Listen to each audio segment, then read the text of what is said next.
Salut à tous, c'est Pang de la chaîne de Bienvenue sur cette vidéo qui continue notre cheminement sur la méthode Silva. On a fait une première partie, une première vidéo donc pour vous sur un petit débrief de ce que l'on a vécu pendant la convention d'hypnose moderne 2024 à Nice avec Lee. Et là, on retourne sur la méthode et on va un peu voir ce que propose Robert B. Stone dans un ouvrage que vous pouvez trouver sur Amazon. Je l'ai acheté sur Amazon. C'est en Kindle que j'ai acheté. Ça s'appelle Open Doors for a Better Life with the Silva Method. Donc, c'est ouvrir les portes pour une vie meilleure avec la méthode Silva. Alors, Absolument, j'ai toute une collection. Tous les autres livres qu'on a discutés datent depuis 40-50 ans, mais ça, c'est assez nouveau. Exactement. En fait, c'est Denis, donc son fils, qui l'a proposé en janvier de cette année. Donc apparemment, c'est quelque chose qui datait. Je vais vous lire ce qu'il met en introduction. Ce livre a été écrit par mon père, Robert B. Stone, en 1994, mais n'a jamais été publié. J'ai trouvé le manuscrit dans ses anciens dossiers et j'ai décidé qu'il devait être partagé. Je publie ceci en janvier 2024, à l'occasion du 25e anniversaire du décès de mon père, en janvier 99, et celui de José quelques semaines plus tard.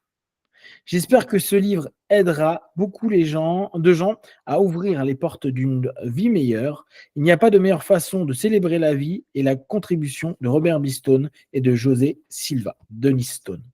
Alors, Denis, j'ai tenté de le contacter. Je pense que je vais le relancer avec ce livre-là. Je me dis, c'est parce que j'aimerais bien qu'on ait un petit podcast avec lui, sachant que Lee a bien connu son père et sa mère.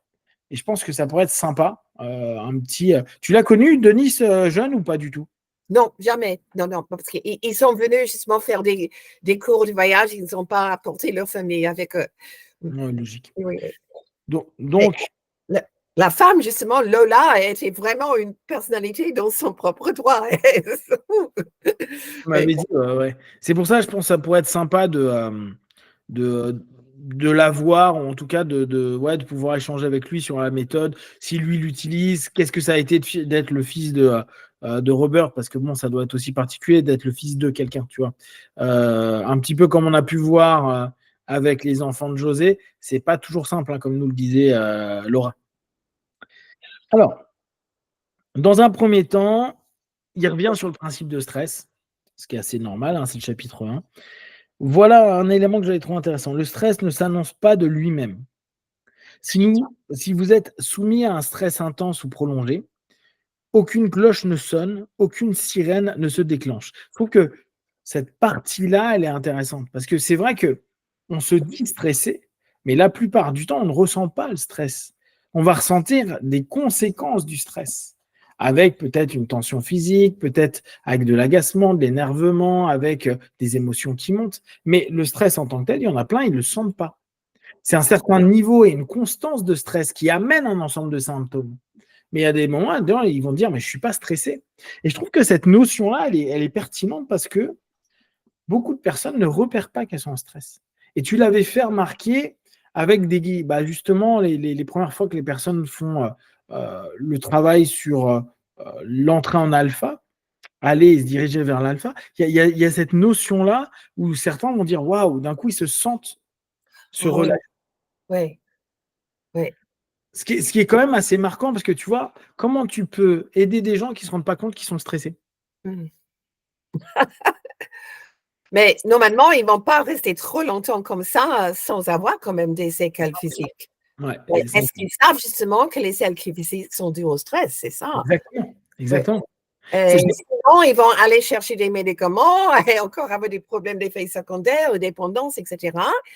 Et justement, on ne peut pas traiter le stress avec les médicaments, uniquement les effets. Et ça ne change pas justement la source. C'est pour ça que je trouve que c'est assez sympa. Ce qui dit donc aucune sirène ne se déclenche.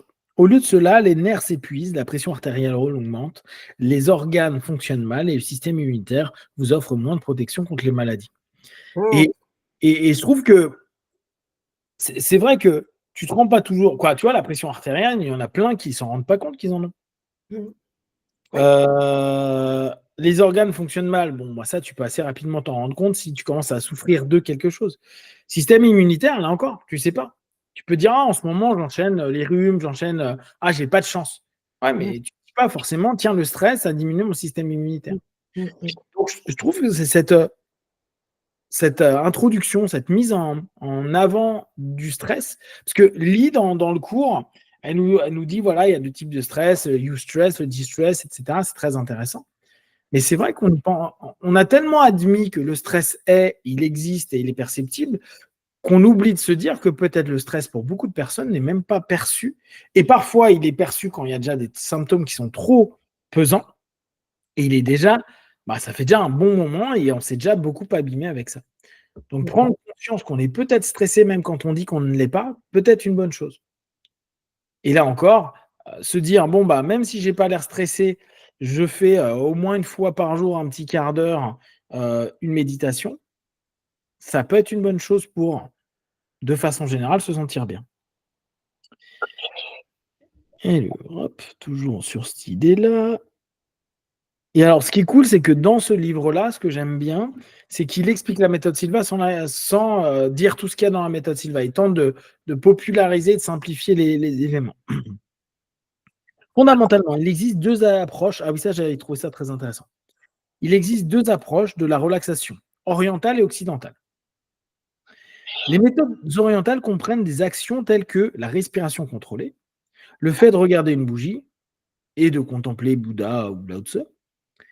Les approches occidentales comprennent le comptage à rebours, la relaxation des groupes musculaires et la visualisation de scènes passives. J'aime bien ce distinguo qu'il fait. Quand on dit oui,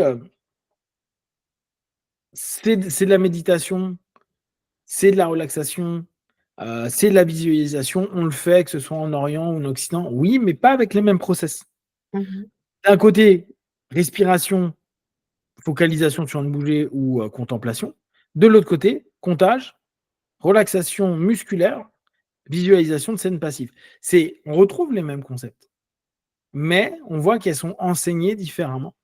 Et c'est vrai que la méthode Silva, c'est vraiment une méthode de méditation dynamique typique occidentale. On n'est pas en train d'associer ça à une déité ou à une divinité ou même un mindfulness. On n'est pas dans du mindfulness. Il n'y a pas de recherche de mindfulness. Tu avais fait d'ailleurs, tu es allé voir un petit peu ce qu'elle proposait sur le mindfulness pendant la convention. Pierre, oui, pas cette fois-là, j'y avais assisté l'année dernière. Et là aussi, pour moi, c'était un exemple génial de comment la convention était ouverte à tout type de choses parce que Claire n'est pas du tout hypnotiseur. Pourtant, elle est invitée à parler à une conférence, une convention d'hypnose, parce qu'elle est experte en mindfulness. Donc, oui, c'est génial. Oui, en fait, il y a des petits éléments en Silva qui touchent au mindfulness. Par exemple, quand tu fais la première fois la relaxation de la tête vers les pieds, tu prends vraiment du temps pour prendre conscience de ton cuir chevelu. Oui. Et là, justement, il y a un élément, un des systèmes de mindfulness, c'est vraiment concentrer sur chaque partie de son corps, qu'est-ce que je ressens dans mon corps. Mais à part ça, normalement, comme tu dis, c'est dynamique. On est là pour accomplir quelque chose. Oui. Il y a un objectif. Et c'est en ça où c'est très, très occidental. C'est-à-dire que nous, on est beaucoup tout doux. Hein, il faut que ça amène quelque chose, il faut qu'il y ait un bénéfice. Il n'y a pas cette notion de conscience d'un tout, c'est plus, qu'est-ce que ça m'apporte? Il y en a un, c'est qu'est-ce que j'ai ou qu'est-ce que je deviens, alors qu'il y a beaucoup, qu'est-ce que je dois faire pour le côté un peu occidental. D'ailleurs, c'est très, très...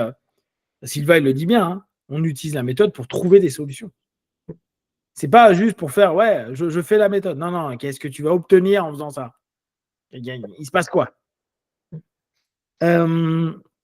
94, donc le livre, et tu vois, à l'époque, il notait les avantages dont bénéficient aujourd'hui 10 millions de stagiaires Silva.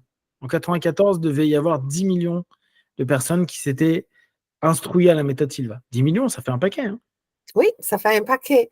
J'ai demandé justement, est-ce qu'il y avait un fichier, par exemple, et on avait vraiment un nombre exact des gens qui l'avaient étudié. Ouais. Et on m'a dit, hélas, il y avait un moment où le fichier original était totalement détruit parce que l'informatique, ce n'était pas génial à l'époque. Et c'est une estimation, mais ce n'est pas simplement les gens qui ont fait le cours. C'est aussi les gens qui ont étudié avec les livres, parce que dans certains livres, on apprend justement à pratiquer pendant 100 jours, il faut, etc., etc. Donc, ça comprend plus que ceux qui sont simplement certifiés diplômés Silva. Et là, on comprend, ouais, oui, effectivement, il y aura des millions. Et là, on ne peut pas compter le nombre de gens qui pratiquent vraiment le livre, par exemple. Dans les fichiers en France, tu sais, tu te souviens à peu près combien de personnes ont été formées en France? Ah, alors, euh, quand, euh, quand Edouard Philippe a fait les diplômés, son numéro était progressif. Donc, lui, il était le deuxième instructeur après je ne sais plus comment il s'appelle, le premier directeur de la France. Et donc, oui, il était 2, F était en France. Et après, il y avait un numéro, et c'était le nombre de diplômés en France. Donc là, avec son système, on savait exactement combien de gens avaient fait le cours.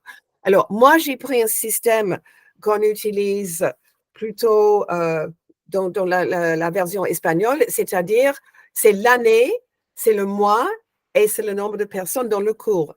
Donc, si je devrais vraiment, il fallait que je revienne et je compte tous les rapports depuis que j'ai commencé et tout ça de mes instructeurs. Ouais. Mais donc, je dirais quand même, il y a au moins 20 000 en France diplômés officiels, quand même, minimum. Ouais, ça fait quand même du monde, hein. Oui, Ça fait du peut-être monde. 5, mais j'ai jamais vraiment compté, désolé. Non, c'est pas grave, c'est pas grave. Non, mais je trouve que c'est intéressant de voir. Alors, la technique est intrigante, mais avant de la décrire, laissez-nous vous rappeler que la capacité est moins importante que la technique est moins importante que la capacité à se détendre en quelques secondes. La relaxation est une barrière contre le stress. Cette barrière ne peut pas être utilisée dans la vie quotidienne si elle ne peut pas être rapidement mise en place. Ça, j'ai trouvé que c'était très pertinent. Exact. On le dit pas assez, en fait. Parce que on enseigne beaucoup dans la méthode à entrer en alpha, être en gros dans un état qui va nous permettre d'être bien, d'être mieux, etc., etc. Mais c'est vrai qu'on dit rarement, et pourtant on l'a avec méthode des 3 doigts, tout ça, mais peut-être que des personnes ne se rendent pas compte que le moment où il commence à y avoir du stress, c'est là où il devrait y avoir 3 doigts, respiration, 3, 3, 3, 2, 2, 2, 1, 1. Immédiatement rentrer dans une espèce de bulle, de bouclier, qu'importe les symboliques que tout à chacun peuvent prendre, pour justement stopper la potentialité que le stress n'augmente. Mhm, mhm.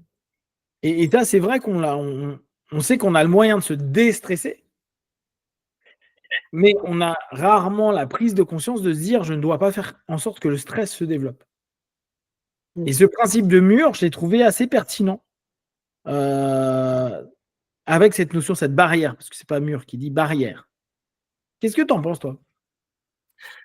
Bon, alors déjà, c'est vrai que normalement, on considère que la relaxation, c'est une sorte de barrière ou antidote, si tu veux, du stress, mais est-ce que c'est valable en elle-même? Et en fait, je trouve que l'idée que le stress est valable à certains moments où on a besoin d'énergie, c'est très bien, mais le stress devient dangereux quand on continue à produire les mêmes effets, quand on n'est pas en danger et on n'a pas besoin justement de s'activer. Et pour moi, pour beaucoup de gens, c'est à se rappeler ce que ça veut dire pouvoir être relaxé, parce qu'il y a tellement de gens qui habitent en permanence en stress. Et justement, c'est ces gens-là qui ne reconnaissent pas. Parce que pour eux, c'est normal de se sentir toujours un peu comme ça. Tu connais la fameuse histoire de la grenouille dans l'eau bouillante? Ah, Oui, je la connais, mais là, je t'avoue que je l'ai plus en tête, ouais. Moi, je l'ai OK, déjà donc entendue. La en fait, connaître, c'est l'idée, beaucoup dire. c'est que tu mets la grenouille dans un pot sur un feu, il est dans l'eau froide. Mmh. Donc, il ne réagit pas. Et puis, progressivement, mais très, très lentement, pour que son corps s'habitue, on monte la température. À tout moment, il peut sauter s'il veut, mais il reste dans l'eau parce qu'ils ne se rendent pas compte que l'eau devient tellement chaude que ça va lui tuer. Et pour moi, c'est une excellente métaphore pour le stress. Ouais, phénomène d'habituation. C'est Oui, phénomène d'habituation. voilà. Ce que je trouve intéressant dans le principe de barrière, je pense que pour certains, tu sais, dans les méthodes un peu plus ésotériques, un petit peu plus spirituelles, les gens aiment bien dire vous mettez une barrière, vous imaginez dans une bulle de lumière, etc., etc. Je trouve que c'est sympa de se dire aussi pour les gens un peu plus terre à terre, et se dire bon bah en gros l'agression, l'élément qui va créer du stress, donc un élément qui va modifier l'ensemble du système dans lequel je suis en moi, je peux le bloquer, je peux en tout cas éviter sa diffusion en allant dans un état de relaxation, en alpha par exemple. Et ce qui reviendrait à l'équivalent de, il y a des intentions positives où tu es dans un domaine ou un milieu que tu estimes hostile, et là tu te mets une bulle de lumière parce que tu vas te sentir bien à l'intérieur d'elle. Et je trouve que tu vois, comme il fait la différence entre Occident, Orient, je trouve que cette notion très basique de dire, bah, rester détendu, même quand les gens ou les situations deviennent agressives, stressantes, oppressantes, c'est un super moyen de se dire, ok, j'ai un outil qui, comme ça, peut me permettre de me dire, je ne suis pas embarqué dans des trucs, je ne crée pas des choses négatives, et éventuellement, si j'ai besoin d'un stress positif, un eustress, je laisse un petit peu aller parce qu'il faut que je cours, parce qu'il faut que il y a quelque chose d'utile à vivre mon stress. Mais je trouve cette notion plutôt sympa parce que c'est un petit peu la bulle ou l'armure de Lancelot, tu vois, qu'on va avoir chez Burt, mais en mode, j'enlève toute visualisation autre que, ok, ma barrière, c'est juste me relâcher, être alerte le cas échéant, être prêt, être disponible et dès lors ne pas me laisser submerger par mon corps qui part dans tous les sens, par mes émotions qui partent dans tous les sens, par les pensées qui vont dans tous les sens. Oui. En fait, c'est parce que comme ça, on a une relaxation physique, qui est tout ce dont on discute souvent quand on parle des choses, mais aussi une relaxation mentale. Parce que si on se considère, je ne suis plus en danger, toute la cause psychique du stress, oh là là, je suis en danger, qu'est-ce qui peut arriver, oh là là là, justement, tout ça est aussi évacué. Et on arrive justement à maintenir un vrai état de relaxation qui est physique et mental. Ouais, ouais. Et pour moi, tu vois, l'état de relaxation, je te l'avais déjà partagé sur le podcast, mais j'utilise de moins en moins le mot relaxation pour parler de disponibilité. Pour moi, l'état en alpha, c'est être disponible à. C'est-à-dire que tu es relâché s'il faut être relâché, mais tu es capable d'exploser, d'avancer. Je t'avais déjà proposé la métaphore, mais tu vois, c'est un petit peu comme les félins. Ils sont relax, il peut se passer un truc hyper stressant, genre un autre chat leur fonde dessus, ça bouge, ça court, ça se mord, ça se griffe, et 10 secondes après, ils reviennent à nouveau disponibles. Et je trouve que c'est ça qui nous, cette espèce de capacité à se dire, si je suis tendu, je ne peux pas répondre en fait. Je vais dans cette notion où si je suis un chat tendu comme ça, vu que je suis tout tendu, un autre chat arrive et je ne vais pas avoir le temps de bouger. Alors que si je suis dans une démarche de disponibilité, de mobilisation de moi, là, j'ai des compétences. Et tu vois, moi, je trouve que je parle vraiment de plus en plus d'alpha comme à dire, c'est des états de disponibilité physique, psychique, émotionnelle. Vous êtes capable de réfléchir, donc de répondre. Donc, il y a moins de freeze, tu vois, il y a moins de freeze. Il y a, si tu veux faire du flight, tu flight, mais tu flight parce que tu l'as décidé et pas simplement parce que ton corps a commencé à se barrer. Tu y vas parce que tu sais que là, c'est ce qu'il y a de plus intéressant. Tu restes disponible sur ce qui se passe autour, donc tu n'es pas en effet tunnel et tu ouvres des possibilités. Je trouve que Alpha te permet ça. Oui, parce que Alpha, ce n'est pas simplement que tu es moins tendu, mais aussi tu n'es pas mou complètement. Exactement. Tu n'es pas en état, tu n'es pas sur le point de t'endormir. Surtout, par exemple, le laboratoire, les cas programmés, tout ça, on n'est pas du tout mou. On est justement en méditation dynamique. Exactement. Exactement ça. Alors, ouais, ok. Vous pouvez changer votre comportement à l'état de relaxation. Ce changement est immédiat. Si vous l'utilisez pour mettre fin au stress, vous êtes protégé du stress à la fin de la 3e respiration. Vous l'avez décrit un peu, les respirations. Si vous l'utilisez pour arrêter de fumer ou trop manger, vous changez sur le champ. Si vous l'utilisez pour devenir un penseur plus positif et pour récolter tous les avantages qui accompagnent la positivité, les avantages commencent à affluer immédiatement. C'est amusant cette notion où bah, justement quand on parle de disponibilité, en tout cas moi je parle de disponibilité, de relaxation, cette notion de dire bah, le changement d'état, et là on vient un peu à ce paradigme qu'on retrouve beaucoup en NLP, en programmation neurolinguistique, et surtout dans l'obédience, on va dire, plutôt de la première génération de PNL que Tony Robbins a beaucoup repris, qui est changer les states, les états, les mindsets, les mindstates, etc.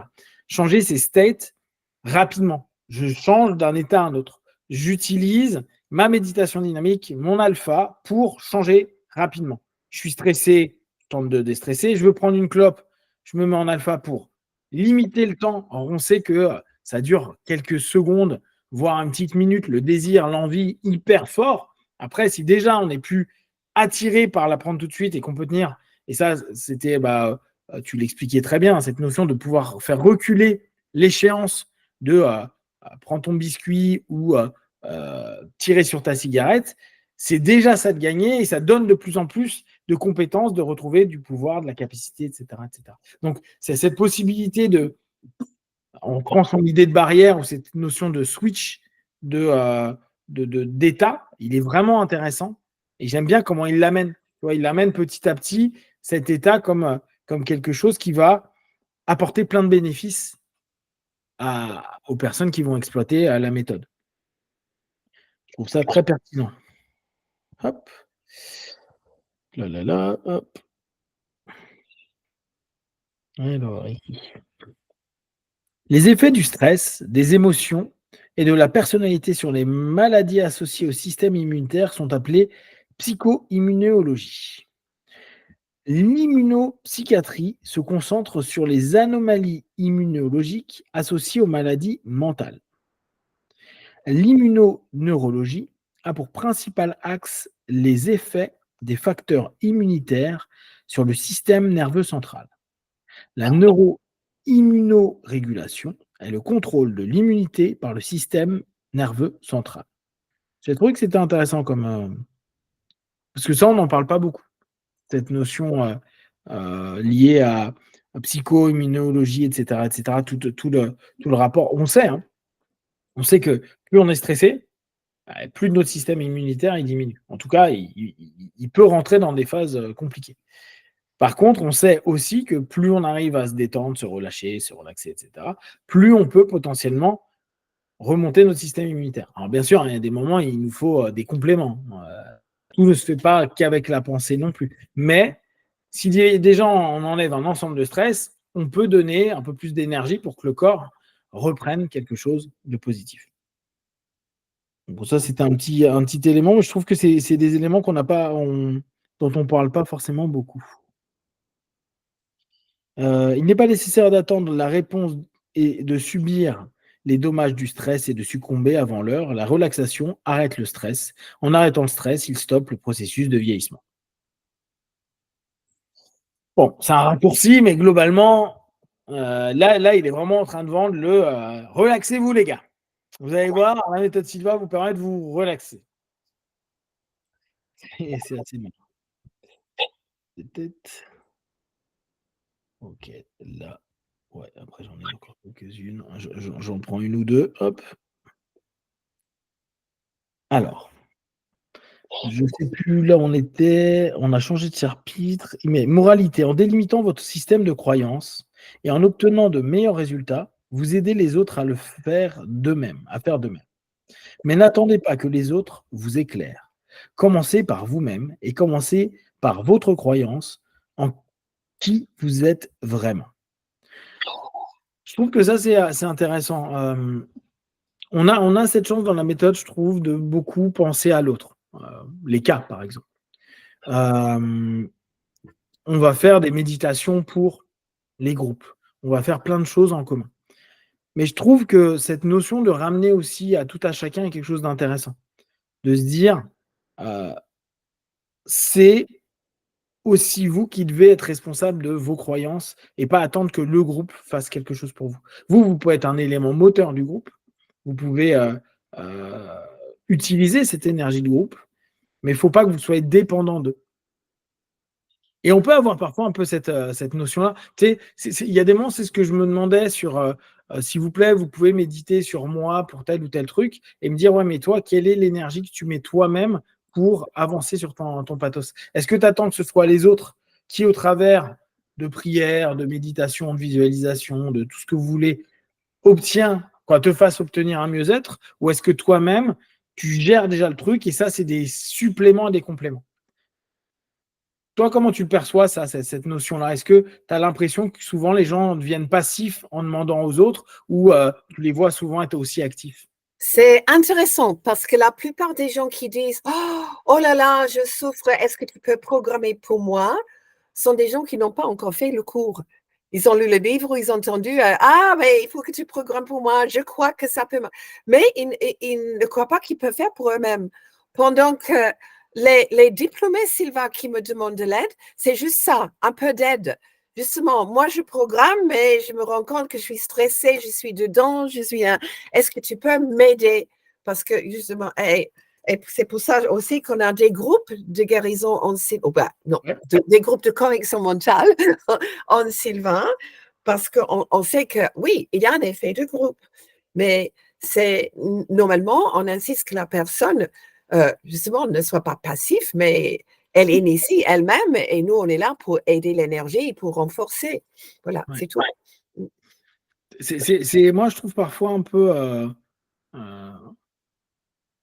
C'est pas toujours simple pour les gens, tu sais, qui peuvent être, quand ils sont en souffrance, ils se disent j'attends que une aide puisse venir de l'extérieur. Et effectivement, je pense que le bon état d'esprit, c'est de se dire bon, moi, je fais au max de mon côté et je démultiplie mes chances que les choses se passent bien en demandant à des personnes potentiellement de programmer ou autres à ce niveau-là. Donc, et effectivement, pensez toujours, hein, quand ça va pas, n'hésitez pas à demander au groupe, n'hésitez pas à aller faire tout un travail avec du monde, bien sûr, mais restez acteur, actrice au centre, au cœur de votre dynamique à ce moment-là. Exact, parce qu'il y a certains diplômés Sylvain même qui, bon, et tous les instructeurs m'ont parlé de la même chose, que ce sont des gens qui viennent régulièrement à les réunions des diplômés et uniquement parce qu'ils veulent dire programme pour moi, j'ai besoin d'aide, programme pour moi. Et justement, si tout le programme les uns pour les autres, très bien, mais non, ce n'est pas du tout l'attitude que José a voulu enseigner.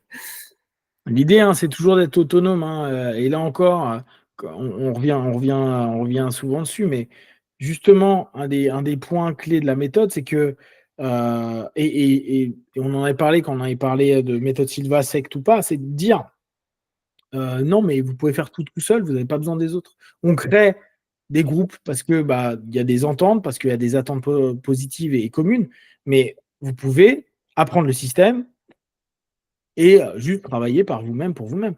Vous pouvez même apprendre, bien sûr, en cours ou, comme disait Lee un peu plus tôt, en lisant des ouvrages.